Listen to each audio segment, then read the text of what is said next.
এই নিয়ামতের মাস আমাদের সামনে।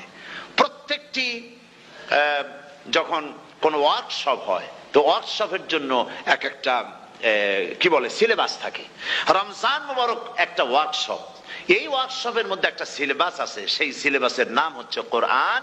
কোরআন কোরআন কোরআন নাজিলের মাসে আমরা কি কোরআন তেলাওয়াত করি? বলেন। রোজা হচ্ছে, হাদিস শরীফের মধ্যে বলা হয়েছে আস-সাওমু জুন্নাহ, রোজা হচ্ছে ঢাল। রোজা কি কন্ত? ঢাল। বোঝেন তো ঢাল কি? প্রোটেক্টর। আপনি জিহাদের ময়দানে, যুদ্ধের ময়দানে নিরাপত্তার জন্য, বাইরের থেকে আক্রমণকে ফিরাবার জন্য কি ব্যবহার করেন? ঢাল ব্যবহার করেন। রোজা হচ্ছে ঢাল। শয়তানের সমস্ত আক্রমণ থেকে বাঁচার জন্য রোজা হচ্ছে ঢাল।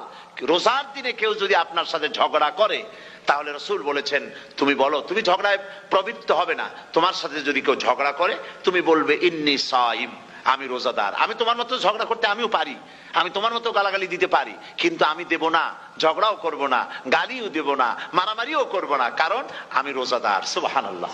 রোজা আপনাকে গুনাহ থেকে বাঁচায় দেবে। দেখেন রোজা কিভাবে গুনাহ থেকে বাঁচায়। মিথ্যেবাদী, মিথ্যেবাদী সারাক্ষণ মিথ্যে কথা বলে, কিন্তু রোজার মাস আসছে।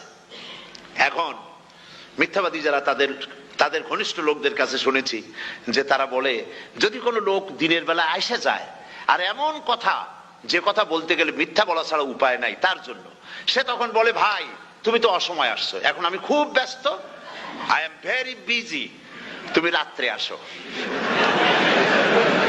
কথা বুঝতে পেরেছেন তো? রোজা হচ্ছে কি? রোজাটা কি বলে? ঢাল।